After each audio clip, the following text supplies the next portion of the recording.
September 17ରେ ରାଜ୍ୟରେ ଶୁଭାରମ୍ଭ ହେବ ସୁଭଦ୍ରା ଯୋଜନା। ପ୍ରଧାନମନ୍ତ୍ରୀ ମୋଦିଙ୍କ ଜନ୍ମଦିନ ଅବସରରେ ହେବ ସୁଭଦ୍ରା ଟଙ୍କା ରିଲିଜ୍। ଏନେଇ ଦିଲ୍ଲୀରେ ମୁଖ୍ୟମନ୍ତ୍ରୀ ମୋହନ ମାଝୀ ଘୋଷଣା କରିଛନ୍ତି। ପ୍ରଧାନମନ୍ତ୍ରୀ ମୋଦି ଓଡ଼ିଶା ଆସି ସୁଭଦ୍ରା ଯୋଜନା ଲଞ୍ଚ କରିବେ।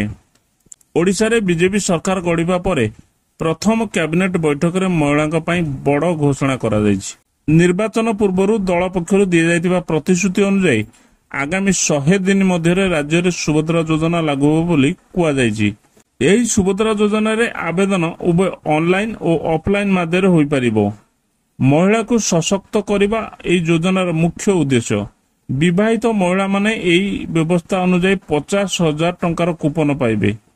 ଏହି ଯୋଜନାରେ ଆବେଦନ କରିବା ପାଇଁ ଅନେକ ଡକୁମେଣ୍ଟ ସବୁ ଆବଶ୍ୟକ।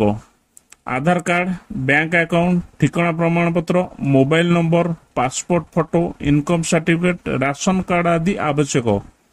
ଏହି ଯୋଜନାର ଲାଭ ଉଠାଇବାକୁ ହେଲେ ଆପଣ ଓଡ଼ିଶାର ବାସିନ୍ଦା ହୋଇଥିବା ଆବଶ୍ୟକ।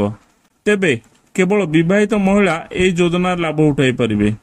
ପ୍ରତି ପରିବାରର ଜଣକୁ ଏହି ଯୋଜନା ଲାଭ ମିଳିବ। ମହିଳାଙ୍କ ବୟସ 23ରୁ 59 ବର୍ଷ ହୋଇଥିବା ଆବଶ୍ୟକ। ସବୁଠାରୁ ବଡ଼ କଥା ହେଉଛି ସରକାରୀ ଚାକିରି କରୁଥିବା ମହିଳା ଏହି ଯୋଜନା ଲାଭ ଉଠାଇ ପାରିବେ ନାହିଁ। ପରବର୍ତ୍ତୀ ସମୟରେ ଅଙ୍ଗନବାଡି କର୍ମୀଙ୍କୁ ମଧ୍ୟ ଏହି ଯୋଜନାରେ ସାମିଲ କରାଯିବ ବୋଲି କୁହାଯାଉଛି।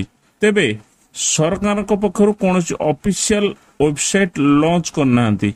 ଖୁବ୍ ଶୀଘ୍ର ଏନେଇ ମହିଳା ଶିଶୁ ବିକାଶ ବିଭାଗ ପକ୍ଷରୁ ଗାଇଡଲାଇନ୍ ଆସିବ ବୋଲି କୁହାଯାଉଛି।